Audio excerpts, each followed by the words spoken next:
You have entered the PM.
Hey! What up, guys? Welcome back. To the PM. It seems like it's coming more and more frequently. No, man, this felt like forever to me. I told you, I thought it was like a 3-week gap. I was like, no. Yeah. No. We're going to work some stuff out with this first and third Tuesday thing, but for now, this is what we're going to ride out. We have to. We have lots of children. Yeah, and it's always a great reunion, man. It is. So welcome to the pivotal moment. Yes. Welcome to the pivotal moment. And we tell you guys all the time, this is much more than just a moment. This is a movement. Yes. All right. We're trying to change relationships one convo at a time. Yeah. Who are and you? I'm Greg. I'm CashApp. All right. And if you guys have not tuned in with us, yes. We are people who are passionate about helping people do life well. Mm-hmm. And our primary focus is relationship because Yes. we have experienced some beautiful things through relationship. Yeah. And we know that God has created this institution to show his love, Mm-hmm. and just as important to demonstrate that love through us. Yeah. In relationship. It starts with the family, Mm-hmm. your community is impacted by that, and then from there it transfers all the way up to the world. Yeah. So what do you say? Healthy person, healthy family, healthy community, healthy world. Come on, man. Yes. Isn't that good? That's really good. It's beautiful. So we are in a series called Before the Ring. Am I saying it right? Before chasing the ring. Yes. Yes. And so this is our second session. Mm-hmm. We're excited about it. Last week was what? Last week we talked about 2 weeks ago. Yeah, it feels like, well. Yeah. Yeah. Was it 2 weeks ago? Yeah.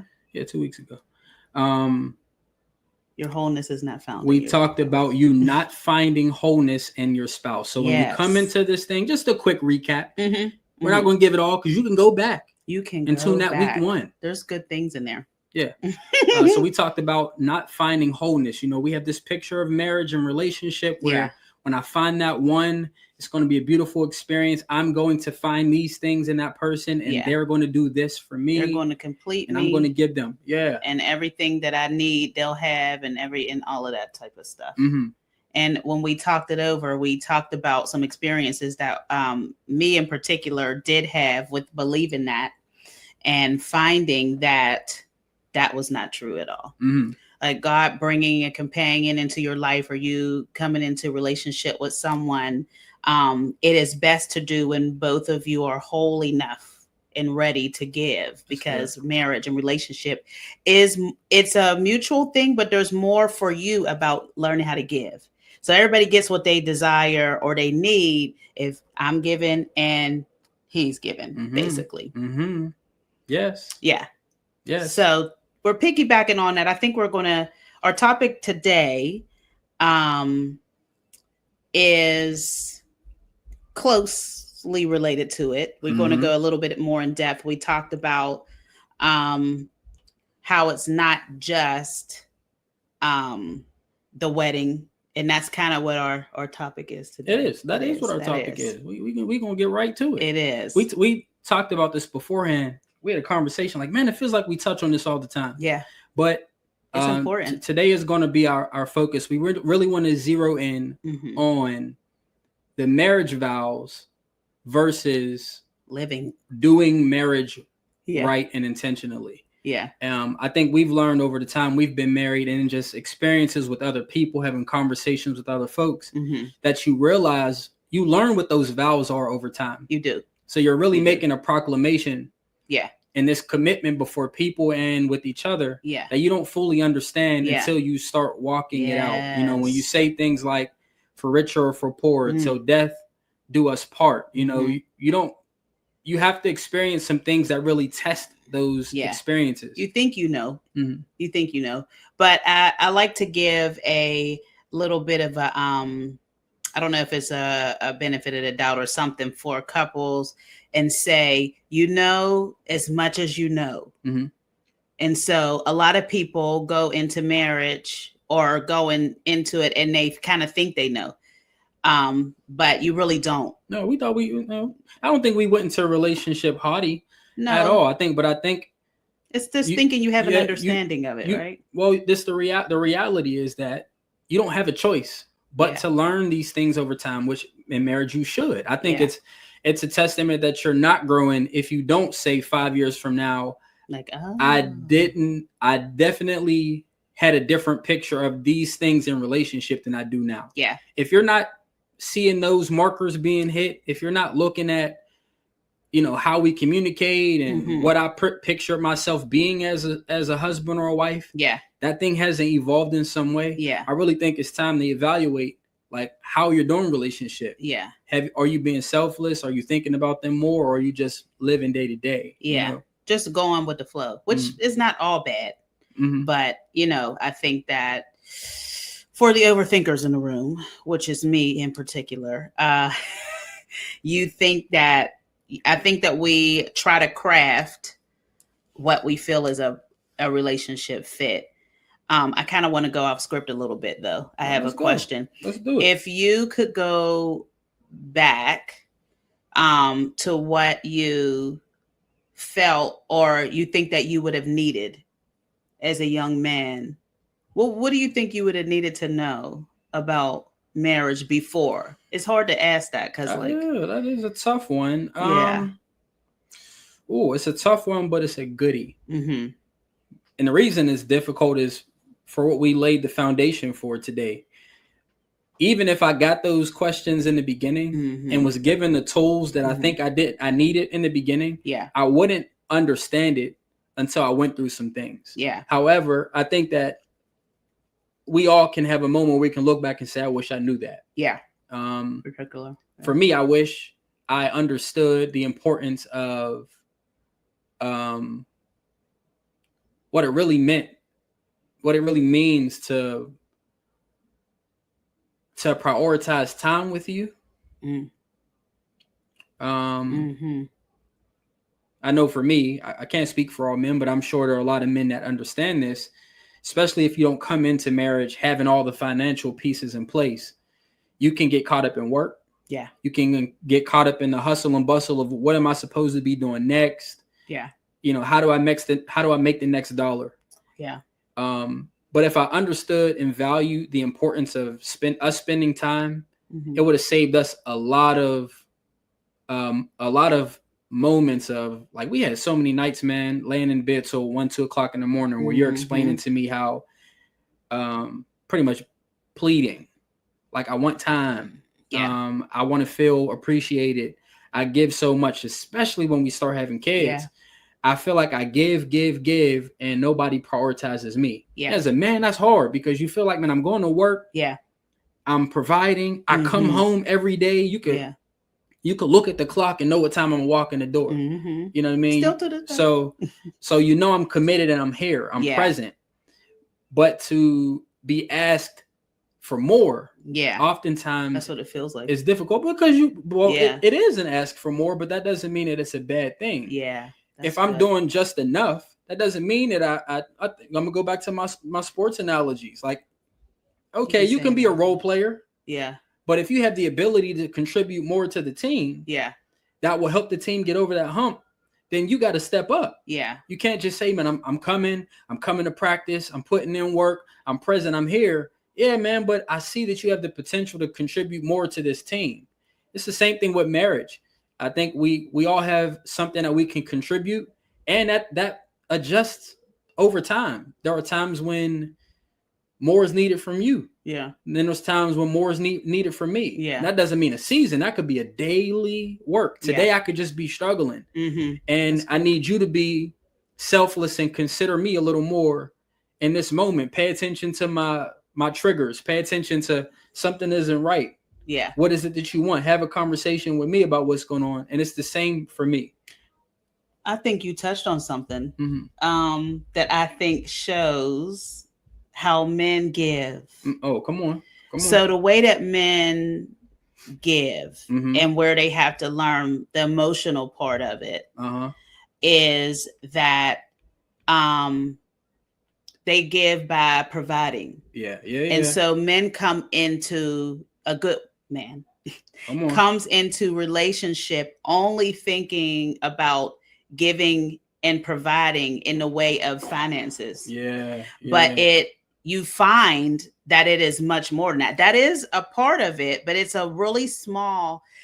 What I learned about relationship and marriage in particular is that it's made up of a whole pie of a little small pieces that make this whole pie. If I'm cutting it up, if I'm thinking about fractions or something. But when one thing is out of place, then we have this incomplete pie. And so if there's a provision issue, if there is a struggle in the bedroom, if we aren't spending enough time, if we don't know how to do, whatever, how to work through the kinks and things in life, like all of these things are important, but not the whole picture. They're a piece of the whole. It makes the whole picture. And so it is interesting because I remember a period of time being together that for years you were always, because every time you were getting a promotion, we were having more children. So every time that like Greg would get a new promotion, new position, we'd have another baby. And so it never felt like we were making it over the hump of things. And so he was struggling with feeling, is it a permission to share? Yes. We vulnerable. Transparent. He was struggling with feeling like he was giving enough because felt like he was doing so much, but it was only like, he's like, man, I'm not. He was thinking he wasn't providing for us well because he was only thinking about money. And over and over again, I had to say, you are giving more than just like, we need more of you as a whole. Your money is just a very small piece. Like, thank you for making the money and all of that. But the time that you give to the kids, the time that you're taking with me, those different things, those are more important than that.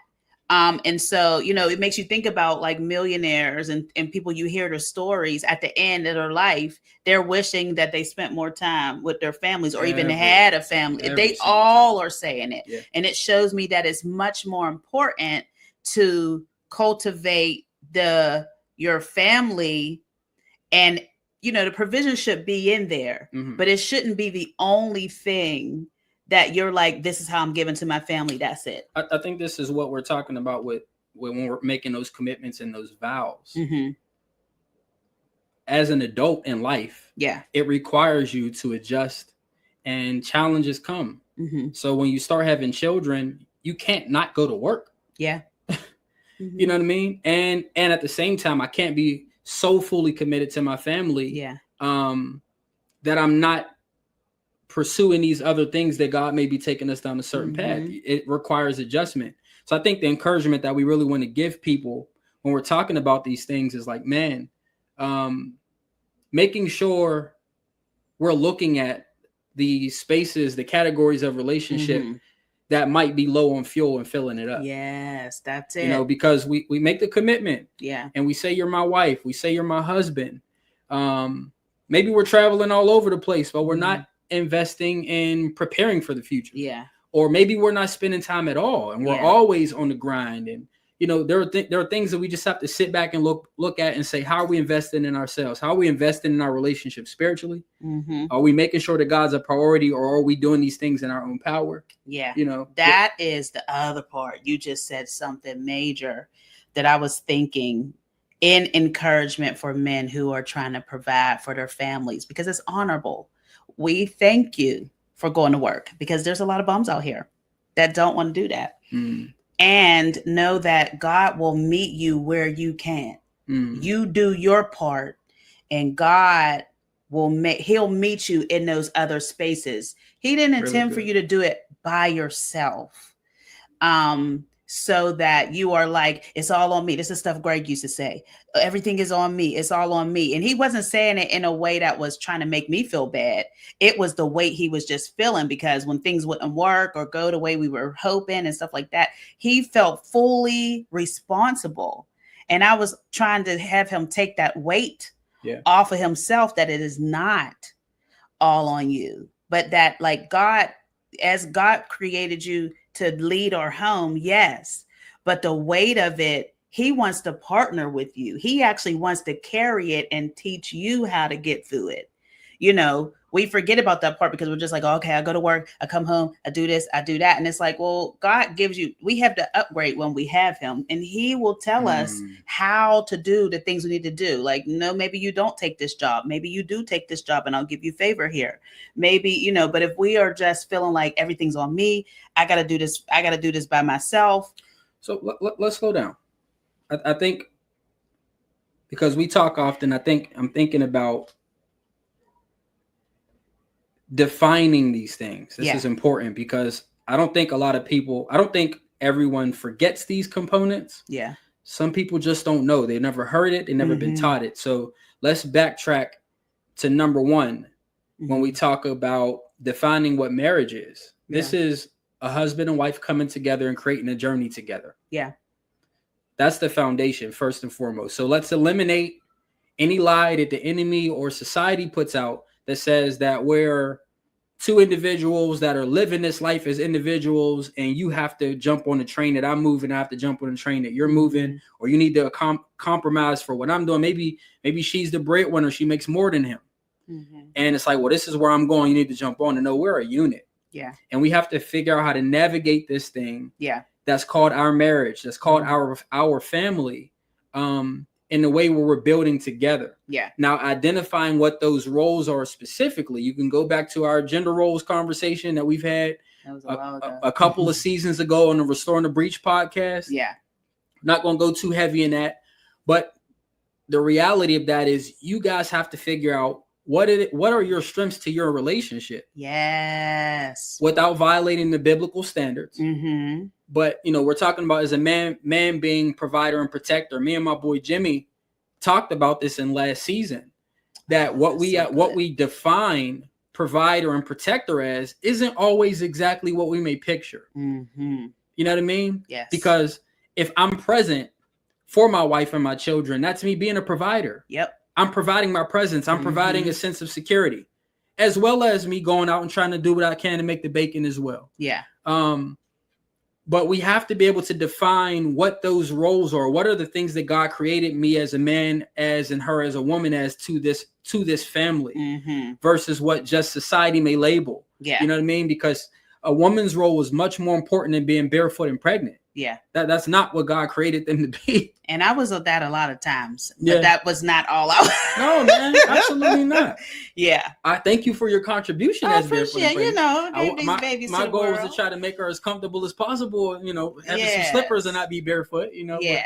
But you know, it's funny. We talk about that. And we kind of did a traditional, the way that our marriage is very traditional, but we don't hold people to thinking it has to be the way we did it. Like, I'm a stay-at-home mom. I have been since I was pregnant with Juliana. That was when that's child number 3. That's number 3, our only girl. And I haven't been back to work. And that's how our family. So we're going to say it a million times. When you get married, when you guys come together, you are creating a whole new journey. It may or may not look similar to mom and dad's or your friends or somebody you saw, but it is still your own. And so what that means for you, you guys learn to define. Like, it is your journey. while you can look at other ones and have like, okay, I like that they do these different things. I always tell people, but you got to find out what works for you. Yeah. You got to figure that out. And the Bible does make it clear how husband and wives contribute to the household. He designed us for specific things. How that thing is carried out doesn't always look the same though. Yeah. Like that's like saying God is a creative in only one way. It's not true. He's creative in many different ways. Many different ways. But what he designed us for as a man and as a woman, the Bible makes it clear. And you can look at that all the way from the beginning. Look at how he designed us. What were the instructions that God gave Adam? How God molded and crafted Eve and what she was for him. Yeah. Those principles don't get violated, man. But society often paints a picture based on culture that he's to do this and she's to do that. Yeah. She has no voice. His voice is louder. That is not true. That's not true at all. That's not true at all. And I can go through the word of God and look at how many times there have been moments where the husband was a complete idiot, was not listening to what God said, and she saved their family. Like he led them down the road of where they was about to die, and God is like, here, let me give you the word, because he's walking in disobedience. She was the one that was wise. It's important to recognize that we're partners in this. So that's the foundation. Foundation is we are partners in this journey. That principle alone, I think, will save 35, 50. I'll create my own percentages of marriages that are on the road of divorce. I actually think that principle alone helps you to choose. So unpack that. Go ahead. What I'm thinking about, if I could go back and say one thing that that I would share with myself, is to trust God with the journey of my singleness, the time that he gives me for whatever that is, and partner with him when the person, because let me finish my thought. Partner with God with who I should be with. It will save you so much heartache. Because the dating world, depending on how deep in or whatever you are, you can get heartbroken a lot. Yeah. We touched that a little bit last week. The starting over. Yeah. And I have some friends on the single journey, and I watch, a really good friend of mine walking with God, and God meets her right where she is every time. And it's such a beautiful thing to watch. I wanted everybody to be the one, especially I had like 3 main ones in particular that I was like, Lord, let it be him. Lord, let it be him. Lord. But even with that, I was trying to create and making this one the one. So this is the partner. Instead of trusting that God will show me, as he did, he ended up doing, to who I'm supposed to be with. Actually, elder in our ministry, she's like a mentor to me. Love her dearly still to this day. And she actually told me the person who I thought it was not. And she didn't know him at all. But she was like, he's not the one for you. And then she started, and I was kind of crushed because I always thought it was going to be him. And she started talking about the qualities of the man that I would actually marry, because she's a prophet. And she started to talk about it. And then when we got together, she was like, didn't I tell you that the man, like, she started sharing all of these things. But God used her for me to not continue to get in this cycle. And I can't say I did it perfectly. I didn't. I kept still trying to make people, because I was tired of waiting, which was me not really stewarding my singleness well. And I kept trying to fit it. I kept trying to fit the people I was dating into this box of because he would be a good partner because of this, and he would be a good partner because of that. But the thing is, if we partner with God, how we save ourselves is because if we present them to God and say, Lord, like, what do you think about this person? Is this person a good fit for me? Because even if they're a man, everything about unequally yoked is not always just being saved. Every saved man isn't Cashay's husband. Yeah. There's a lot of good saved men, but they're not who God had for me.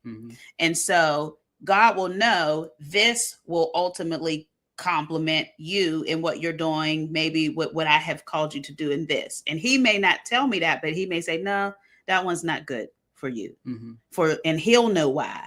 And you may find out later or you may not. But I would tell myself to trust that God in this process. I just wanted to rush through it. Mm-hmm. I wanted to rush through it. You hear it's worth the wait. I understand it now in hindsight, of course. But I would just partner with God, because this thing is a journey with him too. Every part of our lives is a journey with God. I think what this really, man, and this understanding of God's sovereignty, I don't think you ever really land on like completely in every situation, Like never having a moment where you wonder and question. Say what sovereignty Well, I'm is. saying, well, sovereignty means believing that God is in total control, There you go. and has all authority and power to have a plan that's perfect for your life. Yeah. That doesn't involve you telling him what to do. Yeah. And I think, especially when we're talking about this relationship journey, that's a difficult one, because we make a list. Yeah. You know, and we try to map out all the characteristics of what that person is, and you know, we're talking to God. We're saying, God, this is my list. I'm giving it to you. And then I think it's important that in the back of our minds and daily, we have to remind ourselves that God is sovereign. Yeah. Because you may meet people that meet some of that criteria. And you're like, but God, some of these things don't line up. Yeah. But this doesn't meet this checkbox. It doesn't meet that. If we submit our thoughts and our plans back to him every time, like, what are you saying? Because some of this stuff ain't lining up. A lot of it be superficial. And that's what I was about to see. That's why we won in the same, because I was about to say that oftentimes we'll make a list of things that are not a necessity. Yeah. You know, and you realize that, you learn that. You know what though? The truth is that God does care about what you like in the same way. Yeah. Some things are superficial, but he still will care about it. There's one he ain't on it for me. I was supposed to have a brown chocolatey man. Oh, there's one that he didn't care about. I'm like, what you talking about? I was supposed to have a chocolate man and chocolate babies. No, y'all see that guy? Light skin. Not at all. Eyes is green. That ain't. But I had like a precursor before that where I started to change a little bit. Because the person who I was hoping for after the first person who I was hoping for was also a light-skinned man. Well, you know where this started. What? Like this started with like your Mekhi Phifer dreams. You know, Mekhi when you start Phifer, you start having these TV standards. No, it's my mom's fault. Okay, well, we'll blame your mom. It was her, first of all. We'll blame your mom. My Lord rest. My freak. My mom. What's she gonna do? Come back from glory? Don't do that. Don't do that to her. But no, my mom made me taught me how to value.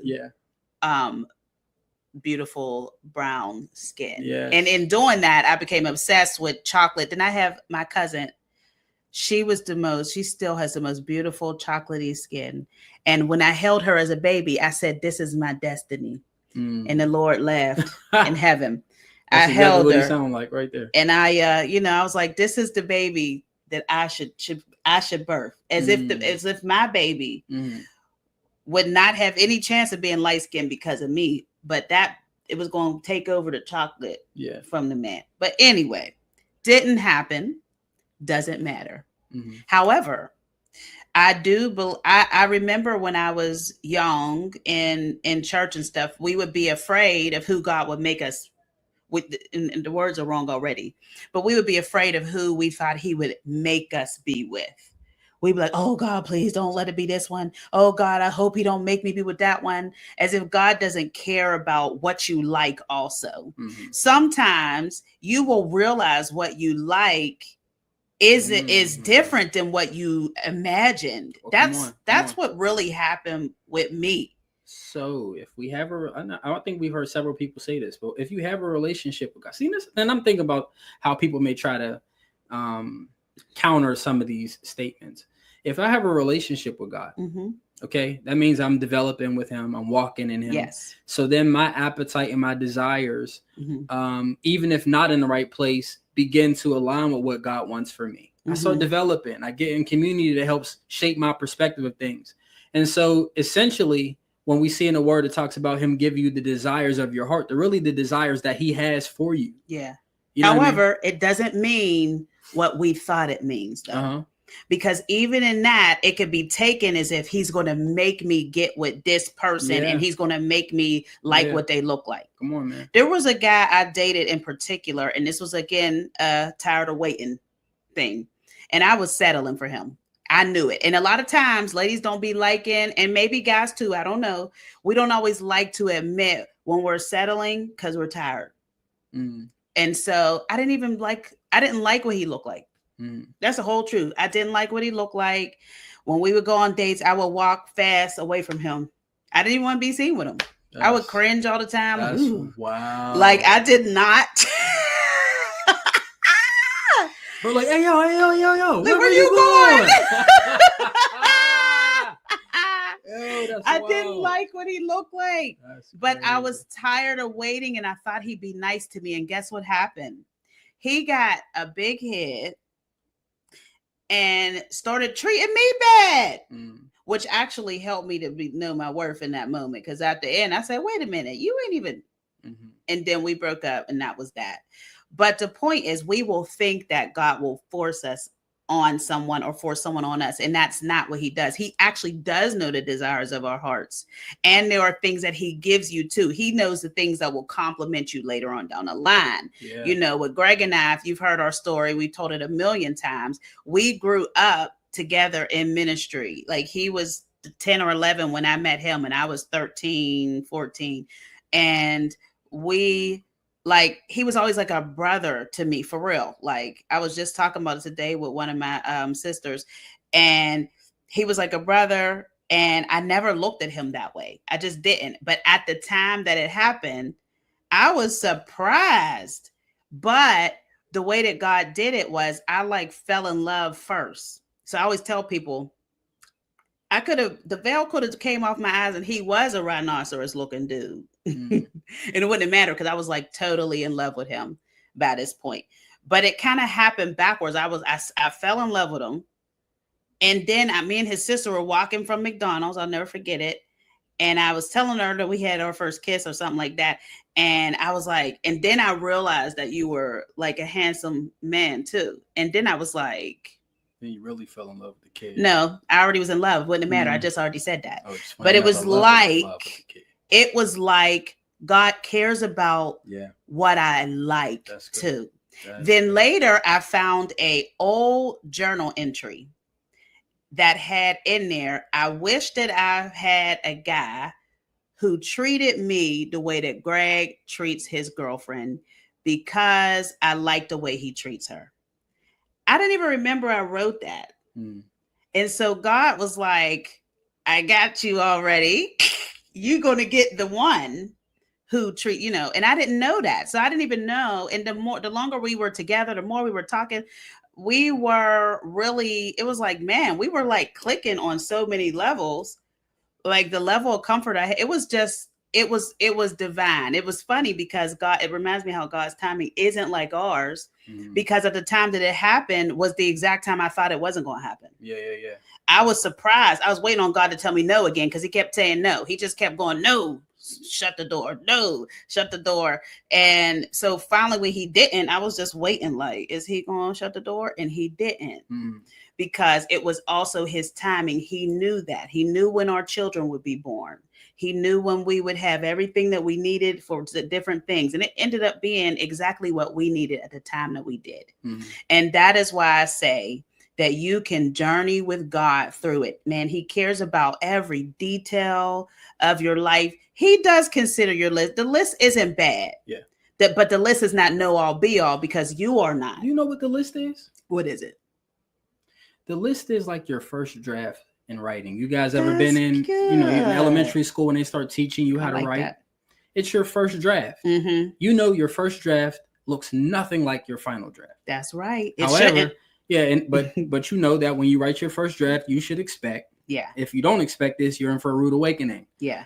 That there are going to be a lot of edits and changes. There's going to be a lot of red marks through it. There's going to be a lot of eraser marks. There's going to be a lot of adjustments. So that goes back to the sovereignty conversation, man. You really, as you're walking through this thing in life, having in the forefront of your mind that God, as I'm making these plans, as I'm writing out my ideas, as I'm pursuing this relationship, at the end of the day, I want your will. Yeah. so I'm giving it to you. Yeah. I think that puts us in a healthier mindset of as things are shifting, as those pieces are falling into place, that you're like, okay, I don't know what's exactly going on here, but I see you moving some things. Yeah. We begin to accept God's plan a little better. Yeah. You know, I think that's a necessity as we're walking this out, because those people who are pursuing relationship, you know, this series that we're doing right now, we're talking to everybody. I think our target audience is those that are interested in going into marriage, wanting to get into marriage. Yeah. Down the line, we're going to talk directly to our married folks as well. Yeah. I feel like we do that anyway. Yeah, we do. But this one, we really wanted to focus on some of those core principles of like when you're anticipating and looking to go into a relationship, committed relationship. Yeah. That these are some heavy foundational principles that you need. Like what you say at that altar is going to get tested. Yes, it is. You know, it's going to get tested over time. So have in your mind that relationship requires us going through things. Yeah. Yeah. It's not a pretty sight. Yeah. But the end result is a beautiful mosaic, you know? Yeah. I think that's my favorite part. Once you get through what you thought it was versus what it is, which happens very quickly. You get married, it happens quick. What you thought marriage was, what it actually is. My favorite part is having someone to do it with. Everything, the ups, the downs, the ins and outs. I love having someone that I can talk to and say every single thing. Sometimes Greg still gets nervous when I be saying stuff. He'd be like, oh, and I'd be like, I'm just voicing. I'm not going to go out here and do this. I'm just saying, you know, because I be going doing the most. But it's because I'm the most comfortable with talking to you. Why is that? Because of what we said a couple of PMs ago. We cultivated and started our relationship and built it on being able to talk about everything. And so now we can journey through life together, and we recognize that we are on or up or down. We are doing this and that and the other. Sometimes it's my favorite part, and sometimes it's a hard part, because if you're going through something and it's something that's difficult for you, I am affected, and I'm going through it with you, even if I don't want to. You know, even if it's like, man, let's say he's going through heavy depression or something. I am, you know, indirectly or directly affected by that. And so the journey is together. And that part sometimes can be like, man, it's heavy. Well, and there's some it's heavy. You absolutely could feel like I could do better all by myself. Like, yeah, it's like, man, take your depression over there, bro. I'll be all you know, I think for me as a man, one of the like enlightening moments for me, especially when we talked about in the beginning of her becoming a stay-at-home mom, was the struggle of her relying on me. Like, she struggled with like, man, what can I do? Yeah, like, because I'm like, dude, there ain't nothing. I ain't never been like, let me just chill. You know what I mean? Let me get a job. Let me do something. She makes stuff shake and is more than willing to make stuff shake. Yeah. And I, as a man, am not against her making things shake. Just the way our family is set up. Yeah. When we look at what's best for us and how we can give ourselves 100% to each other and our children. Yeah. It doesn't fit. Yeah. You know, right it now. Doesn't. Not at this point. So, and that's the assessment that couples have to do. Yeah. They should. At moments throughout the relationship. Because every space ain't the same. When we first got together, it wasn't the same as us having children. Nope. You know, we could get up and go when we wanted before we had kids. And then we had a space where our kids were so little. If you don't have a large community, it's like, when can we get out and have a date? Yeah, that was a whole. We don't have a babysitter. Where's the date at? You know, and so. And then you transition to your kids getting a little older, and now they can watch themselves for a little bit. We out. Well, not they can watch themselves. The big two, can watch the little people. Yeah, absolutely. Yeah, he said it like Judah. Like baby's kids. I mean, for real. Like we getting in the car, leaving them that baby be doing his own thing anyway. He's Pee-wee. He's more, but anyway, it ain't time to go yet. He's rough. Yeah, absolutely. I feel bad for them, but I still be leaving. Yeah, I still be leaving. Yeah, I'm like, all right, get your brother back. Yeah. But they all were seasons, and so when you're starting the relationship, it is important to know, or I'll go back to singleness. When you are single, it's important to know that you can trust God to getting to that next part. And I'm going to continue to say, enjoy the season you're in. And so you are what? Just breathe. Because you said when you said your thing would be looking at enjoying your singleness, appreciating that time. Man, we talk to a lot of people who are like, God, when is the shift taken? Or it's going to take place. I'm spending enough time being single. And it's a beautiful space to be in, man. You know what I mean? It's easier said than done. But while you're walking the journey, and God opens the door, you'll be developed. You know, don't waste the time not being developed. It's important because marriage, like we're talking about, will do a whole lot of developing. Sometimes kicking and screaming. A lot it's of beautiful, but it's some work. It's work. That's what this session's about. This one is about daily work. It's a daily development. Even the things that are beautiful are still daily works, depending on the season that you're in. It just is. And so, enjoying the space that you're in reminds me of a word that transformation or a phrase that God gave Pastor Mike a couple years ago, which is "here is holy." And it basically meant that whatever place you're in that God has you is the place you should be in, and it's holy. That's good. Because he's there with you. And it's taken, when they said it, when he taught it and all of that, it was always really good. But as we have walked on, I have started to see in every single space. For instance, I'll give an example. So I don't know. I don't know how to say it quickly. So a lot of you may or may not know that Greg and God told us a couple of years ago to sell our home. And so we did. And we thought that we were going to be moving immediately into our new home. That was not what happened. And so we moved into an apartment. We've been here for a while. And I was talking to God, and I remember one period of time where I said to him, like, I kept saying, I just want to have a home for my family, my kids. I just want to have a home again. I want to have a home again. And I kept saying that to God. And he had already told us, I have a house for you at a specific time, basically. And so one day I felt the Lord say to me, home for your children is where you are. That's heavy. And it was hard for me to accept. That's heavy. Because I had a concept in my mind that home was not that. Home was a physical home. And so God and I contended with this for a while, and still every so often we do, because I'm like waiting for his promise. But, being reminded that this place is where God has me blooming until, bloom where you're planted. And then he will decide when the time is right to uproot you and put you where the next destination. And so the place that I'm in, even if it's not my favorite place to be in, is holy because this is the place that God has me.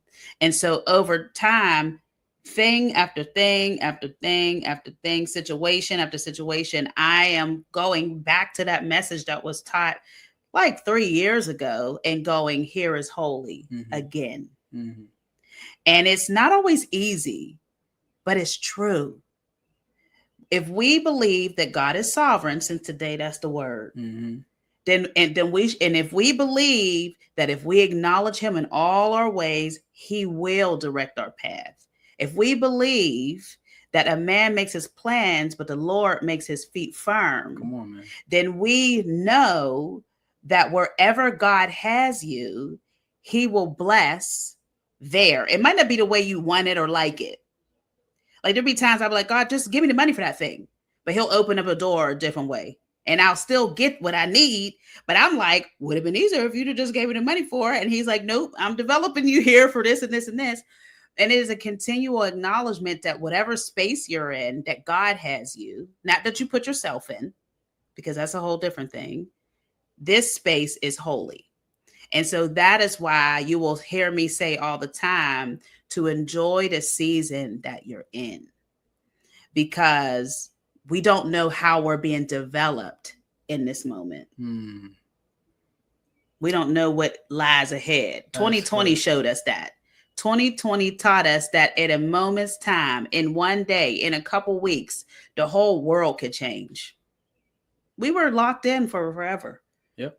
You know, and there was benefit to it, and there was stuff that wasn't. It was a perspective challenge. Yeah, it was a quick it was a quick change to how the world was. Well, we had a couple options, and this is why I say perspective challenge, because if we found ourselves with a perspective like, man, we're in a rut, we can't do what we used to do, we would have missed what God was doing. Yeah, that's like good. So let's create this parallel, because we talked about singles and the process that you go through, and you're looking at it like, where's the shift, where's the change, versus like we're talking about when COVID happened. Mm-hmm. We could have looked at like, God, why are you allowing this to happen in the world? Why this epidemic? Why this pandemic? Yeah. We were in a space where a shift needed to take place. Yeah, we dated more than we ever did when we were shut in. We did. We became closer than we ever did. Our communication became tighter. Yeah. But it took us to look at this thing like, all right, this is where we're at. Yeah. So how do we make the best of this? And God, we invite you into this space. And what he did was he allowed us to develop relationally. Our relationship with him grew even tighter. We were learning us in particular. We were the world. We were growing. No, us. Yes. Us. We looked at our circumstances. Mm-hmm. We had an option to look at our circumstances like this is, because we seen people that were miserable living with their spouse. They were like, I can't be with this person every single day. I'm losing my mind. We were having the best time ever, man. Yeah. So what could that be? I think that's a perspective thing. Why? Yeah. What separates our perspective of our relationship versus somebody who says, I can't be with this person, I'm losing my mind? Yeah. It's a perception. Why don't you like your spouse? Yeah. Maybe that's why you needed to be shut in. Well, I think so. Come on, man. I think that's something we got to evaluate. Why do I feel the way I feel in this moment? Yeah. When if I look at what God created, this is supposed to be beautiful. Why do I hate it? Here's a good question. Why am I not enough by myself in this moment? So paralleling with the single. Yeah. Come on, man. You know, that's good. Because, you know, you did the couples, the side of the couples that realized we don't know each other because we don't talk or whatever. The kids, I'm tired of, I don't like to be around them. You know, to the other side of why does my life feel incomplete if I don't have a person in there? Because I think both sides can look at it like the grass is greener. The grass is greener over there when you're single because you could do whatever you want to do and you ain't got nobody, blah, blah, blah. Or the grass is greener when you have a couple because in a marriage because, you know, you have that companionship and blah, blah, blah. But nobody really sees the other side when they're in the other side. And so that's why it's so important to evaluate and talk to God about what season you're in. That's good. Because it could be a space you're being developed for something that you don't know that's ahead. Come on, man. You know what I mean? And it could be something he's developing y'all in. For us, we had went through a lot of stuff, and there was a period where God was telling me I was dealing with some more unforgiveness towards him for earlier stuff in our marriage. And that was the last. I actually thought I was good. I didn't know that I had still unforgiveness, some more unforgiveness in there. And that the pandemic for me sealed the deal of that final total healing. And so that was what I needed. And I didn't know it at the time. And if I didn't lean in, or if God didn't do what he did, we probably wouldn't be where we are today. We'd be living almost as good as we could, but not the best. That's the challenge for everybody tuning in today. And for those that are watching this at a later date, it's not a coincidence that you're watching it right now. Ask yourself and pray. Ask God, say, God, I need your eyes to see this space in life. This season of life. Why do you have me in this space? Yeah. And how can I make it the best that it can be? Yeah. If I want to be married, but I'm single, what are you trying to develop me into? What do I need? Who do I need to connect with to get better? And prepare me. Lead me to my spouse. Don't be afraid to ask that. That's some things that sometimes we're often afraid to ask things like that. Like, I'll just wait for him to come. You know what I mean? I'll just bump into her. Man, ask God. God, lead me. Yeah. Guide me. He will. I don't want to make that my idol. Yeah. Becoming married should not be my idol, but it's a desire that you've given me. Yeah. So lead and guide me. And then I want to challenge some of my guys, man. Some of you guys need to step up and put that ring on. Mm-hmm. I'm gonna just say that. You know what I mean? Like, you know, we're advocates about marriage. Yeah. And all the stuff that we're talking today, we hope we're painting a picture that relationship is not perfect. Yeah. It's a daily work. Yes, it is. Which means that you'll never have everything in place. Yeah. But some of you guys, some of the delays, and I don't know, fault. but some of you are just your fault. You're hesitant, you're afraid, whatever the reasons may be. Yeah. For some guys, it's like, I'm not fully there yet. I don't have all the pieces in place. For other guys, you feel like I need more time. There's some more things I'm supposed to experience before I make that big commitment. Yeah. Man, marriage is beautiful. It is. The memories and things that you create together are magical, man. Yeah. And to waste time dragging her along, stringing her along, rather than what the old heads used to say, making an honest woman out of her, when the reality is really being an honest man yourself. Oh, well, that's a whole different You know what I mean? We always put it on her. Yeah. I'll make an honest woman out of her. But what about you, bro? Like, you need to be an honest man. Be honest. She's fine. Stop playing games and step up, man. Put the ring on her finger. Let's get some beautiful pictures on social media of want to. You know what I mean? I'm just saying, private. Make it beautiful. I'm only saying this to say I want to see some of my brothers step up. Yeah. And create some beautiful spaces. We've been watching some guys go through the journey of relationship that were hesitant about it. Yeah. And all they talk about now is how beautiful the process is now. Like, man, to see and experience what God has allowed me to experience in this time. Yeah. You know, let's do it, man. So they needed to be, a lot of them though, the thing that pushed them over the hump was healthy community of men. That's it. Because they said that they had bad perspectives of what marriage was. Come on, and man. So they had to learn to what the lies were. That's good. So that they can feel comfortable with walking into the truth. That's good. So when we talk about community. Yeah. So shameless plug here. We offer coaching. Yes, we do. All right. The Always Us coaching. We're as we stated, we're passionate about really pouring into people. Yeah. And so we offer a few different services in terms of coaching. We have the anchored sessions, and we have the blueprint course. The blueprint. Yep. Course. So 2 different sessions. And we have some things that we're rolling out as well in terms coaches of men. I coach men. So I have the men's project, where I love talking to you guys. So this challenge that I've given you guys, man, if you're nervous, if you're afraid, if you're like, bro, I need some one-on-one time where I can really be coached and walk through a process. Yeah. I'd love to walk you through that process. Yeah. And I can tell you, man, there's no greater investment than investing in yourself. That's good, baby. So reach out to me. Let's make that happen. And wifey has not forgotten you ladies. All right. The Queen's Corner is there. Yeah. I'm still. And she has some more beautiful things lined up. I want to tell you all. We talk about y'all fellas being hesitant. She could do what she do right now. I'm excited about what she's about to do. But it's happening. I'll tell them my business. So ladies, CashApp will be available to work with you as well. And there's some beautiful projects coming up. But reach out. Yeah. Let's make it happen. If you're interested in relationship, you and your lady or you and your guy want to walk down this process, we have something for you. Yeah. If you're in relationship now and you're like, we want one-on-one sessions, we have something for you. Yes. That will be life-changing. We guarantee it. Not because we're great, but because we know a God that is great. Yeah. And that we know the things and the principles that he's given us in relationship are universal for marriage. Yeah. It works, man. Yeah. But it'll work if you work it. If you work it. All right. So we love y'all. Check back in with us on week 3, the 3rd Tuesday of this month of July. We're going to get into part 3 of this series. All right. So it's going to be beautiful. We got more things in store. So any last words for our people? No. Love y'all. Hey, man, take care. God bless.